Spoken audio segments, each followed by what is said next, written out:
¿Qué tal? En este video veremos la resolución de un sistema de 4 ecuaciones con 4 incógnitas, el cual ocuparemos para comparar los diferentes métodos que existen: Newton-Raphson, punto fijo, Newton modificado y Broyden. Comenzamos por analizar nuestro sistema de ecuaciones. En este caso tenemos nuestras variables en forma de potencia y muchos términos en forma de decimales, así que para no perder precisión al momento de trabajar con ellos en la computadora, los convertiremos a su forma fraccionaria. Ahora sí, definimos nuestras funciones, las cuales son f1, f2, f3 y f4. Al ser más de 3 variables, no podemos graficar nuestro sistema. Esto es un impedimento, pues no tenemos idea de dónde se encuentran las raíces que buscamos. Al querer comparar los 4 métodos, lo que haremos es comparar su tiempo de ejecución entre ellos, es decir, el tiempo que tarda el proceso en encontrar las raíces.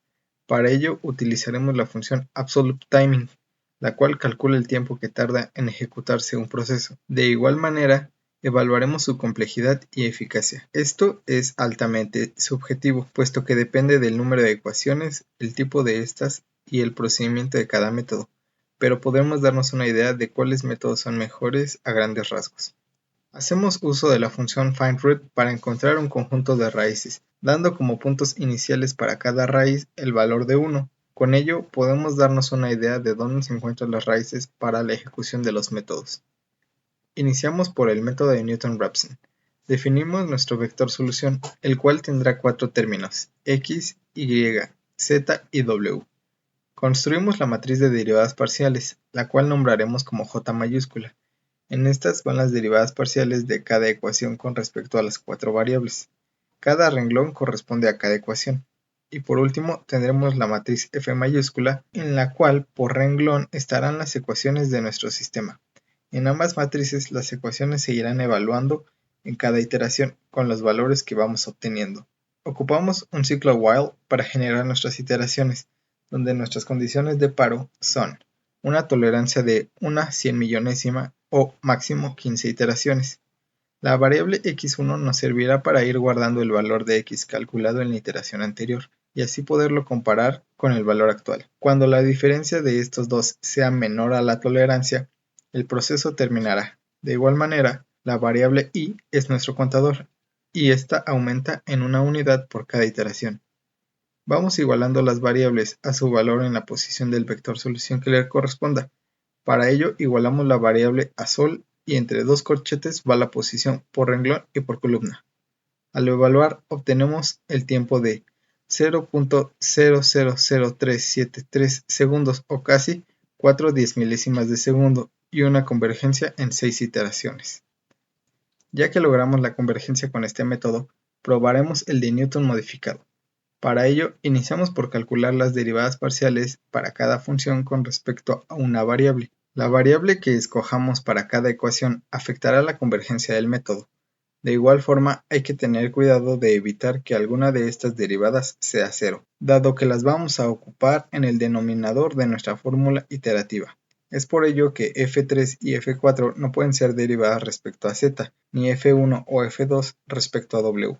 Una vez realizadas las derivadas, formamos nuestro nuevo sistema de ecuaciones iterativas, donde cada variable se calcula igualándola al valor de esta en la iteración anterior menos la función que escogemos para cada una, con respecto a la derivada parcial de esta función respecto a esta variable. Es decir, si para z escogimos la función 2, entonces f2 se derivó parcialmente en términos de z. Ocupamos nuevamente la función Absolute Timing para medir el tiempo de ejecución y también usamos un bucle while con las mismas condiciones de paro. Ejecutamos y vemos que nuestros valores se indeterminan. En particular, esto pasó al haber una expresión de 1 entre 0 y números complejos. Si cambiamos de despejes ocupando f2 para x, f4 para y, f1 para z y f3 para w, en 10 iteraciones llegamos a valores que no se acercan en nada a nuestras raíces anteriores, y si seguimos iterando, estos valores seguirán aumentando. Continuando con la búsqueda, escogemos f2 para x, f3 para y, f1 para z y f4 para w, dándonos aún como resultado números bastante grandes con respecto a nuestras raíces. Si evaluamos estos números en nuestras ecuaciones, estas no dan 0 como resultado, pero sí valores pequeños. Cambiando ahora f2 para y f3 para x y dejando lo demás igual, nuestros valores se indeterminan en 6 iteraciones. En las siguientes dos imágenes podemos ver otros dos despejes. En esta vemos que tenemos valores ridículamente grandes, como -2 a la 2.000 millonésima, mientras que en esta otra, de nueva cuenta, tenemos valores indeterminados. Con ninguno de estos despejes realizados se logró la convergencia mediante el método de Newton modificado. Si bien fue creado para evitar el uso de la matriz jacobiana, su desventaja es que la convergencia depende de la elección de cada función para cada variable, y como podemos ver aquí, aunque hayamos hecho más de 6 diferentes evaluaciones, en ninguna se logró obtener las raíces. El método de punto fijo también requiere despejar una función para cada variable, tal que formamos un nuevo sistema de ecuaciones iterativo. Este método tiene dos tipos de iteraciones, sucesivas o simultáneas. La convergencia en el método depende de varios factores, en particular de los despejes escogidos, el tipo de desplazamiento y la cercanía a la raíz. Una condición suficiente pero no necesaria para que haya convergencia es que la suma de los valores absolutos de las derivadas parciales de una función con respecto a las variables de nuestro sistema sea menor a 1.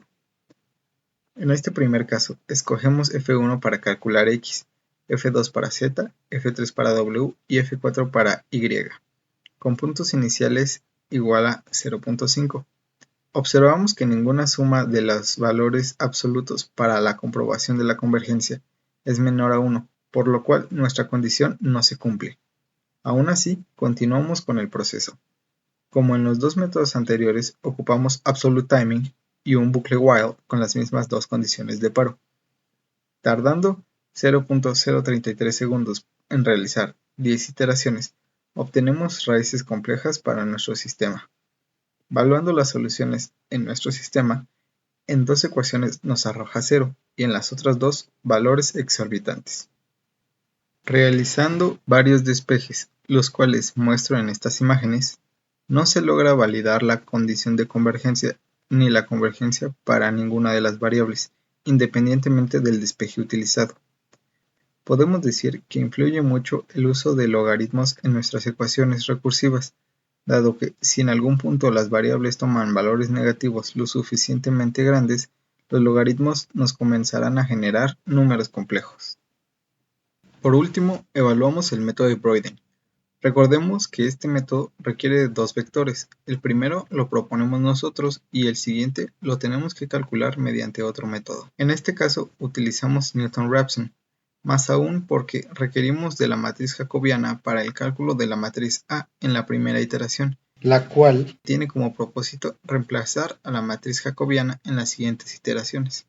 Tenemos nuestro sistema de ecuaciones. Comenzamos la primera iteración definiendo nuestro vector solución como Sol y la matriz de derivadas parciales como J, mientras que la matriz de funciones será F. Con puntos iguales a 0.5, evaluamos la matriz F y guardamos esta evaluación en otra matriz llamada F0, mientras que definimos a A0 como la inversa de la matriz J, con lo cual nuestro nuevo vector solución es igual a Sol menos A0 por F.